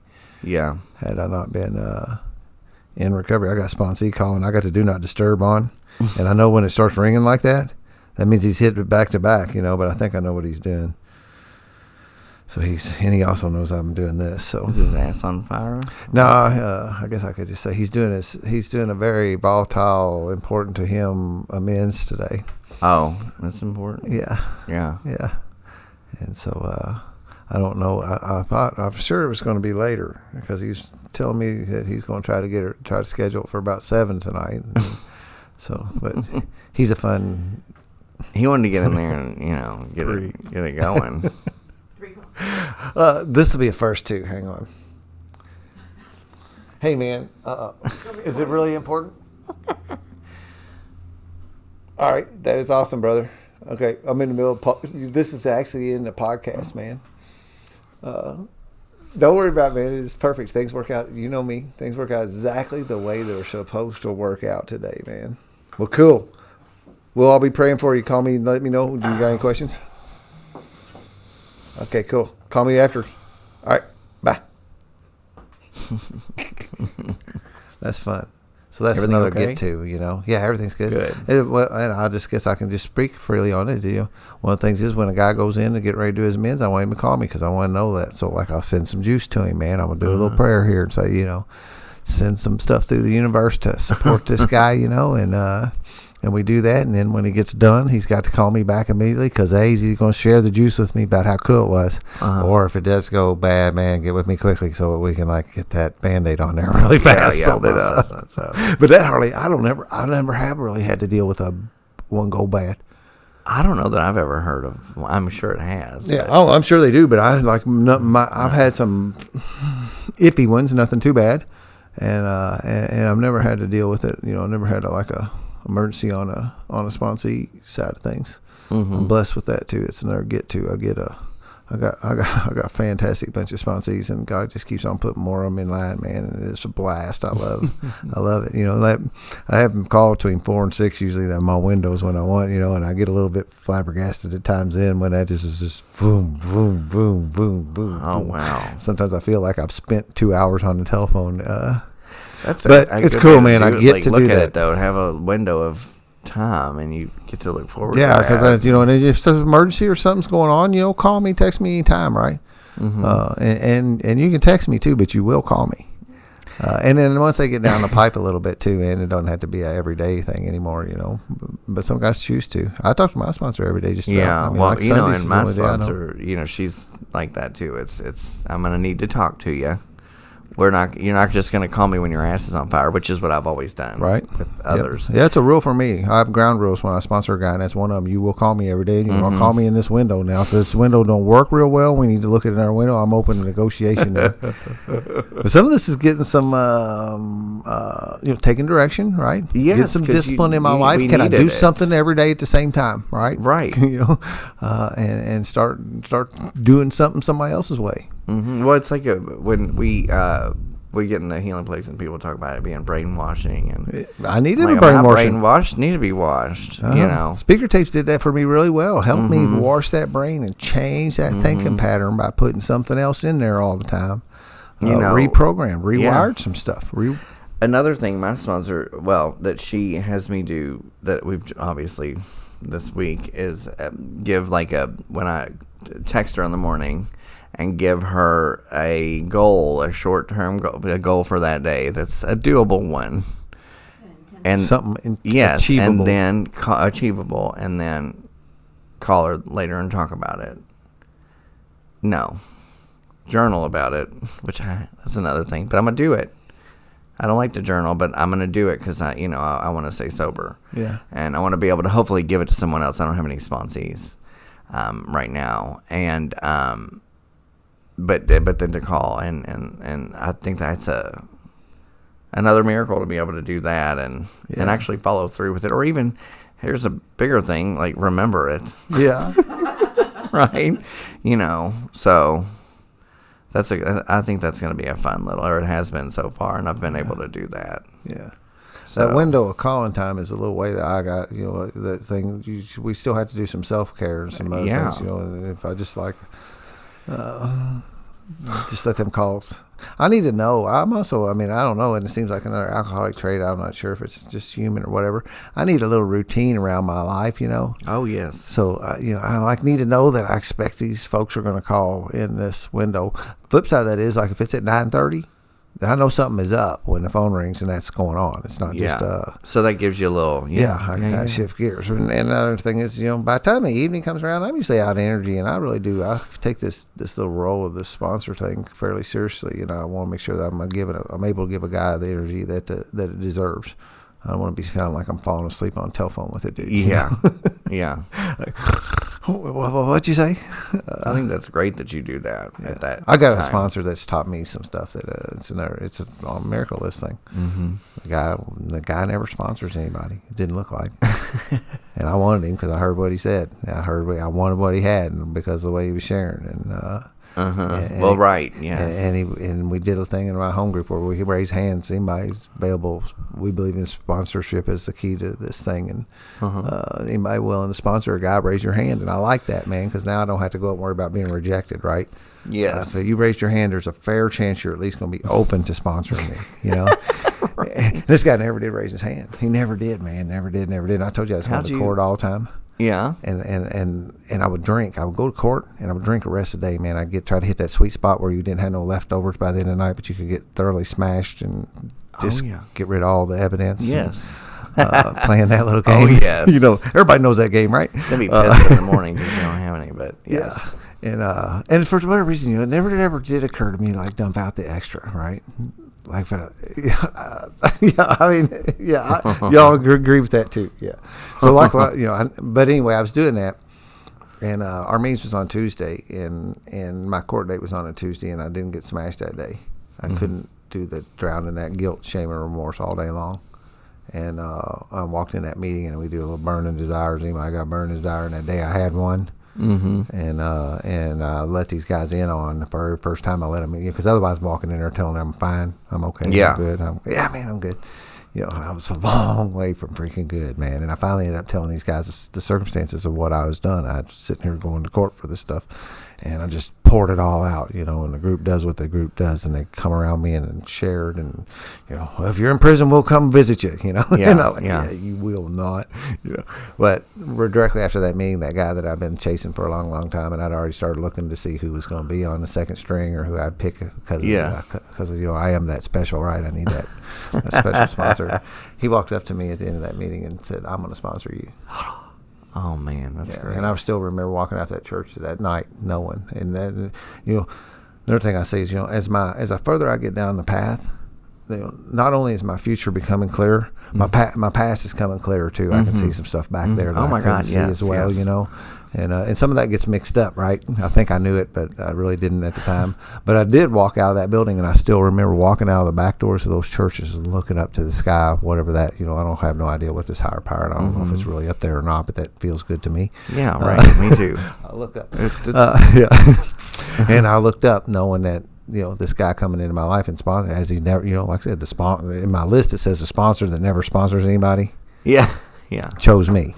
That's awesome. That's a miracle. Yeah, and he's given me just a really good way to give this stuff away, man. It's just a really effective way to work these steps, and some of that stuff is little things, that's not in a big book. Call me between 4 and 6 or whatever. Mm-hmm. When he told me you're going to call me every day, and he said I'm willing to. So I don't want to go real long on this, but when he said I want to sponsor you, but I'm got some ground rules. And he said, you're going to call me every day between 1 and 3. Do you have a big book? I said, oh, yeah, I got a big book. He says, does it have any writing in it? And I said, yeah. And he goes, get a new one. And oh, man, mine's tore up. Yeah, and he walked down this thing, and when he said, you're going to call me every day between 1 and 3. So the next day I called him at 2 o'clock, because 2 o'clock is exactly between 1 and 3. Yes. So yeah, and then to some level, the rest is history because I just did what I was folded up. I didn't have, when we said earlier, I was backed into a corner. I didn't have anywhere to go. Right. Yeah. I didn't have anywhere to go but prison. It looked like, Mm-hmm. and this stuff like that house, Mm-hmm. and my kids, and the place in the country, and all that stuff. Everything, my 20-something year job, all that was going to fold up, and I didn't have any more escape routes. I did have more safety valves. Yeah. So, Yeah. and I didn't think it would work. And I would listen to this crap this guy was telling me to do. And in my head, I'm going, that's bullshit. That is not going to work. What do you mean go get a picture of myself when I was a little kid and find when the lights were on in my eyes? And these little exercises he had me do of going back and finding the little kid and watching when the lights were still on in my eyes, like they're back again today. Yeah. But they're serious pictures where those pictures I can go look at, those teen years and stuff, them eyes were black. They were gone. The lights were out. I wasn't even using yet.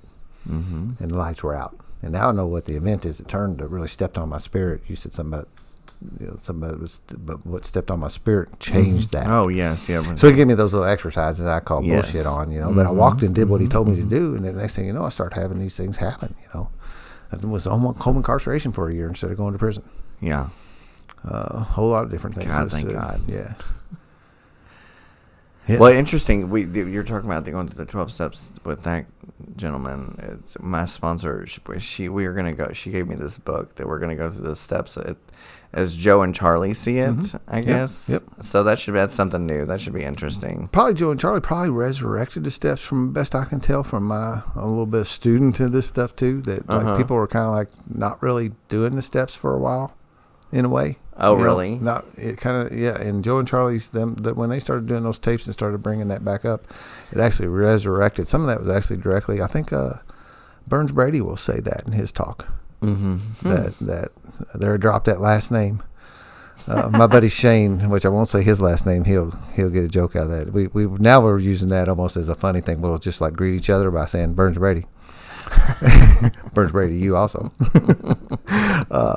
He will, if you listen to his talk, he'll talk about how that Joe and Charlie tapes is what brought the steps, the actual work, because he will say just doing that 3-step program or whatever that was, that, I don't know, he said 1, 2, and 12 or something, or I don't remember what he says. You don't remember, but it wasn't doing the whole thing. And Joe and Charlie, so that'd be good. That's really cool. It should be interesting. Yeah. Yeah, and you can always like open up. That's the other thing is the different things, the different ways available to do this stuff. That's like getting a new teacher, right? I mean, that's the same thing we was talking about earlier. Remaining teachable. To get like another thing that Bob Darrell is the first person I heard, another AA speaker, circuit guy.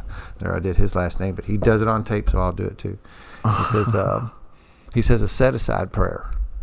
And he does. Have you ever heard that? Mm-mm. Prays set aside everything I think I know about the steps, everything I think I know about. What's he say? He says, set aside everything I think I know about you, everything I think I know about me, everything I think I know about the steps, everything I think I know about this higher power for a new experience in the work. To try and say, okay, everything, because my biggest key on whether if you're going to be able to do this or not is if you start answering me with "I know." Oh.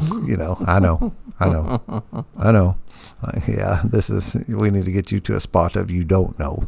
I'll tell you another thing that really helped me from that friend of mine who I thought was just like, was a prayer of just getting on my knees and saying, well, for starters, help me, but also show me what you want me to see. Because that's been a major helper for me because what I see is everybody getting at me and that really did clear like a pathway for me to kind of sift through all the trash that I would see. And I don't know. I just wanted to share that because I love that. Yeah.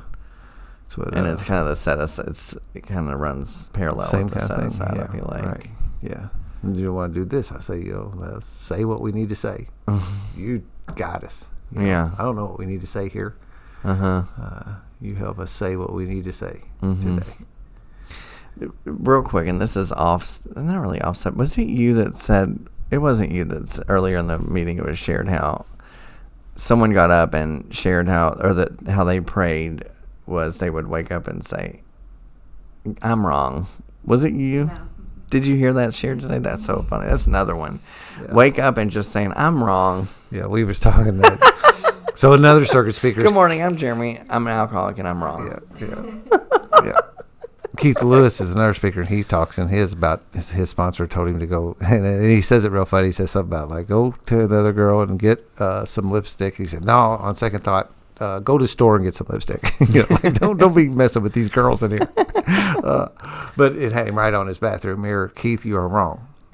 And so he said he would wake up in the morning and his head be racing with all the different crap, and he goes through a little thing like, well, now you're late and you're going to get fired, and and now how you going to pay your bills if you lose your rabbit hole. And so then he'd drag his ass into the bathroom and he'd look at him and go, Keith, you are wrong. And he'd say, oh, simple, okay, good, simple little things, Yeah. But well, cool, man. So what at the end of this? Do you have a? I stole this from another podcast guy. We do a concluder. So if we are at an hour and 45 minutes, which this thing like time flies in here. And that's cool. The other little funny thing I found, I bounced against a wall of about 2 hours of being as long as most people are willing to listen. And it's about as long as a podcast that I can upload at a time using my free podcasting service that I use at the moment. It's not a big deal. But any final thoughts? Anything you want to share on? Steve Ranella is I hunt. I really don't. I pretend that I hunt. I dress in camouflage and climb up in trees and read books. Oh my God. My dad's building a he shed or something like that, a man cave to hunt out of at his property. Yeah. And he's so excited. I'm like, that is fun. Yeah. But I just roll my eyes as a joke. Yeah. I grew up doing it. It's a heritage thing for me. It's going to the woods and doing this, and I still love the outdoors. And I realized, I was getting ready to say the same thing. I realized what I was chasing that whole time was that solitude and that meditative state that I do when I go out in the woods and I sit and be quiet and I watch the squirrels come by and the skunks and the to me, birds that's and the deers amazing. and that kind of stuff. And to see that people can do that. Honestly, my dad does it. Gets up at the crack of dawn, and I'm like, what? And drives all the way out there to the land. That's why he wants a place. See, we got a cabin, a really nice log cabin in our place. So now we go down and we spend the night. So you just get 15 minutes before it's time to go out. You don't have to do the whole drive or no. Get a little ritual in the morning and go do your and it's fun. And I've turned the channel. We built that place on a lot of dope and alcohol, man, and I've changed the channel down there, and now I do these men's retreats down there and stuff. That's and amazing. We're doing sober stuff, and we're doing all that, and it's changed the place. But where I get back to that is Steve Ranella always goes around the table at the end of his podcast and says, "We have any concluders?" He says concluders, and I give a chance to see if there's anything we got. That last final thoughts. No, I just want to say thank you for having me on the podcast. I've enjoyed the hell out of it, man. Because that's the other thing that happens here, and that's what's cool. See, sometimes I have a friend here with me, right, that I already know. I've done this with some sponsees and stuff, and that's cool. But the other, like, collateral benefit, you've heard the collateral damage. Oh, yeah, I like the collateral benefit that I get in my life today from doing this stuff that I don't expect, that I make a new friend, right? Right. Is that too freaking cool, man? Absolutely. So, yeah, I've enjoyed you being here. Thank you so much. It's been really cool, and I'm glad that we are all here. And Rob and Krista, either one of y'all want to say anything on the mic before we close them off? Krista, got anything? Well, yes. You got to get up there close to the microphone to talk, because we got. I didn't Krista's mic celebrating everybody 4 months today. All Isn't that right? Awesome. Today's my 4 months. Yes. Heck yeah, that is Anybody got a cool. chip? That is Continuous juice. this time. Continuous, actually. nice. Yes, day and night. Congratulations. Yeah. That's Thank why you. I've had to have chips left in here too. I've made some wooden ones. Oh, that'd be one cool. out. I'll show you something in a minute. Yeah, some wood chips. Jeremy, thanks for coming out. Thank I you love for you. having me. I love you too, honey. That's all I got. All right. So All right. my sponsor always did this one, and so I just stole this from him, like I've stole everything I know. And he says when he closes out on my phone calls, he says, "Peace out." Peace out.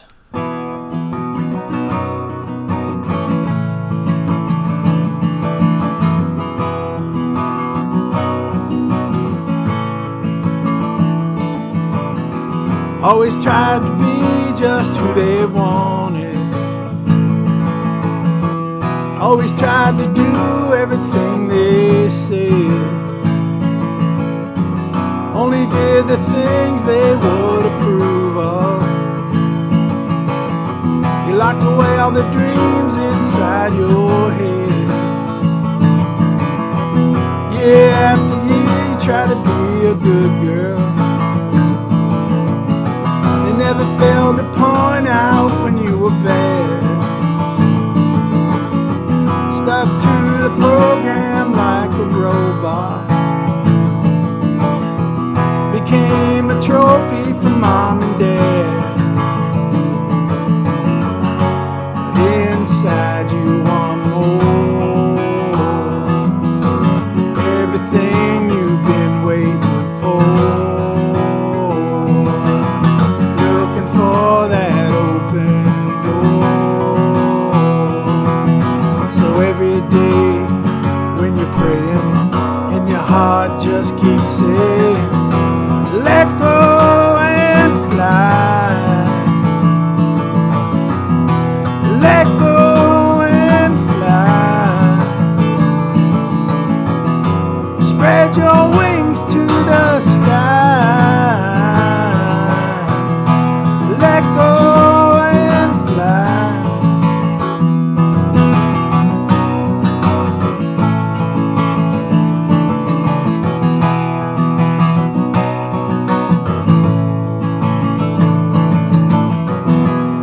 Ever since you was a little boy, they told you, suck it up and be a man. It's time to put away your baby toys. Make your mark, have a plan. They said, boy, you're just a dreamer. When they saw you looking at the sky, you must work hard, be an achiever, and never let them see you cry. But inside you want more. Everything you've been waiting for. For that open door. So every day when you're praying and your heart just keeps saying, let go and fly.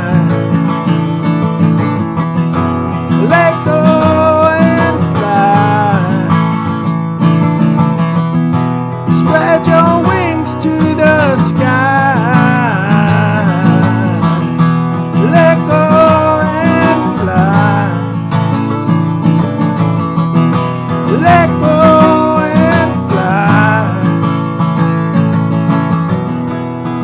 Let go and fly. Spread your wings to the sky. Let go and fly. Fly and find your way.